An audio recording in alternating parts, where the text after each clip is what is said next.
Alrighty, PG-13. This is G.I. Joe 2009. And we are going to look at the Steel Crusher, the Mantis Attack Craft, and Conquest X-30 Python Patrol. Now the 89 one, I'm not sure if you can really tell them apart, but I think the silver might be here more. That might be the only difference, and maybe the eye. It's very hard to tell because I'm gonna have to order the 1989 one. This might be the 2000 one, 2009. And it is an awesome jet to get if you love the Conquest jets. And well, I'm just trying to get over this cold that's been lingering. The Dayquil seems to work a little bit, but this is an awesome jet to get. It's got the diamond pattern on it, and it's supposed to make it stealthy. So we can have a quick look at this awesome jet. The canopy is tinted, and there's somewhat some little detail in there, not too bad. And the canopy is nice and firm, so it's cool. It holds one. There's an engine cover here that usually can come off. There's another back panel that comes off as well. And the cool thing about this is Conquest parts usually are interchangeable, so you can change around your parts with other Conquests, and it's not too bad at all. The landing gear is nice and firm on this one, and that is also a weak point in this vehicle, is the landing gear.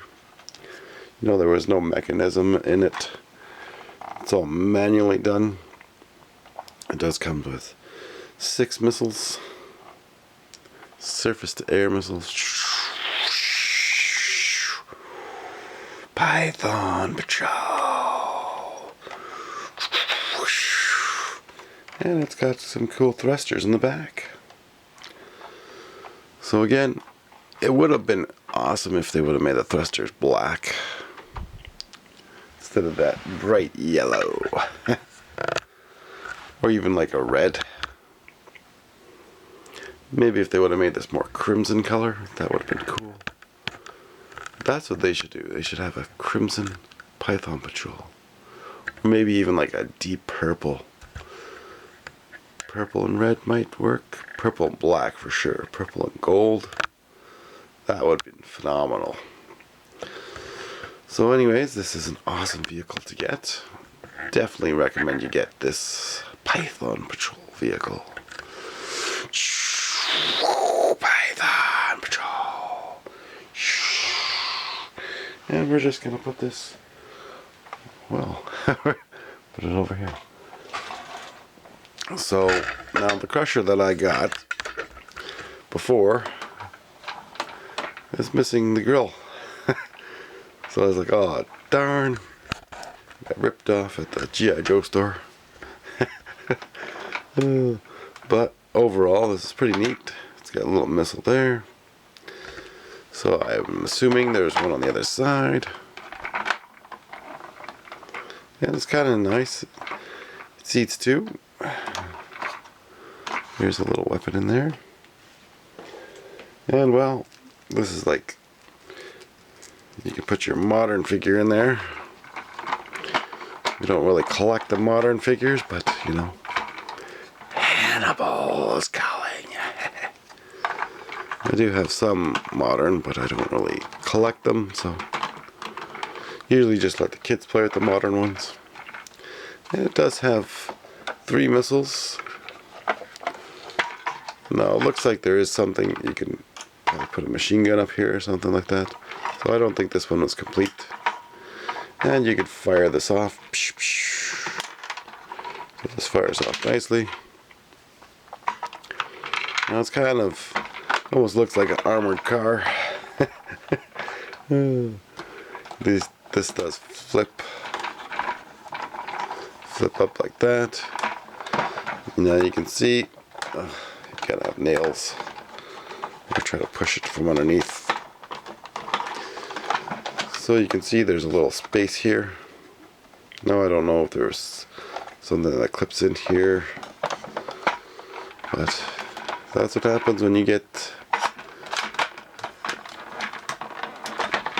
this from a collectible store instead of doing your research before you buy it. But I thought, this looks cool. It actually kind of does look better without the girl in the front. Again, it's got rubber tires, and well, it holds two, and then you can obviously put someone in the back.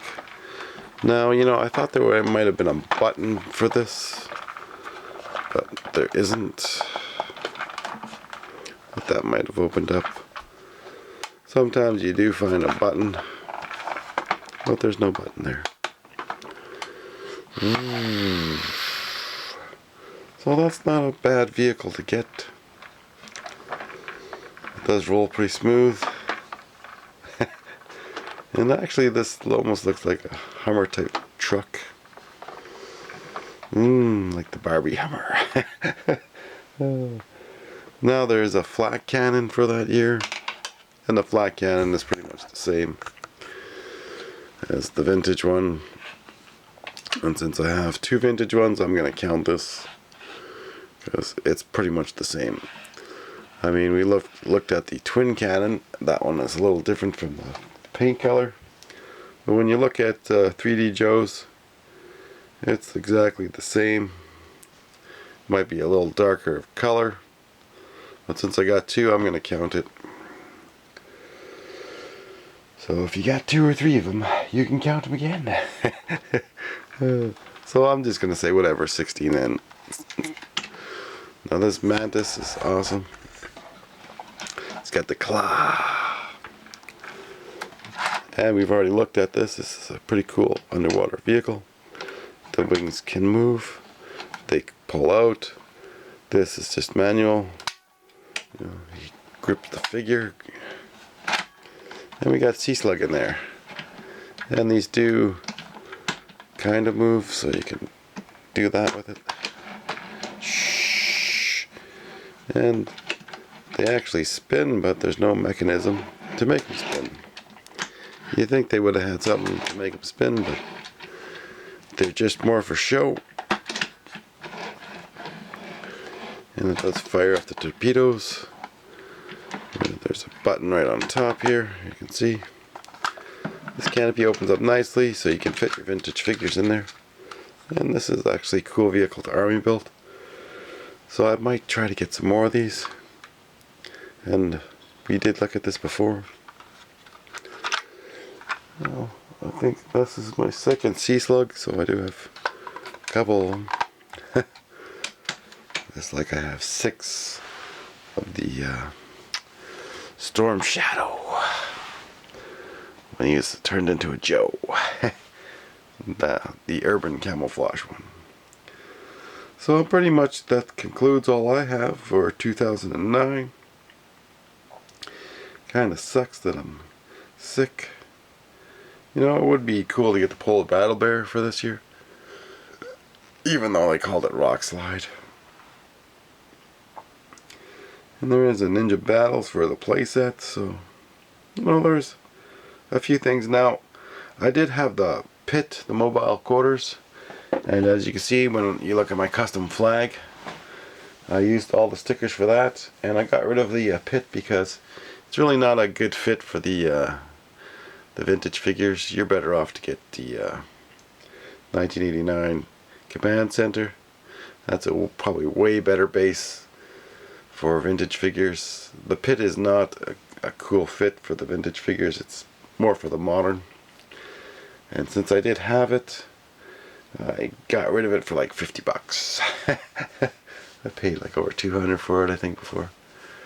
Now, I might get the crossover Transformers, since I found them for a decent price. Might. So maybe next week, we'll see. Could be a possibility. Since they are coming out with some more crossover Transformers for G.I.Joe, the Thunder Machine, and the Triple T. And well, you seen my Triple T. The tow hook is broken on it, so I'm gonna have to fork out for those.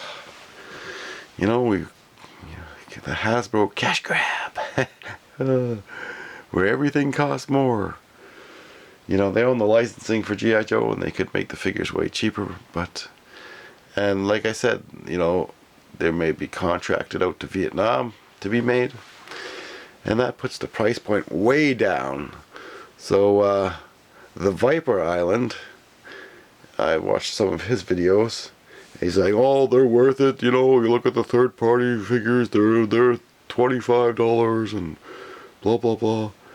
Not when they're made in Vietnam. In Vietnam, the salary for the whole month is equivalent to like $750 to $950 American for the whole month.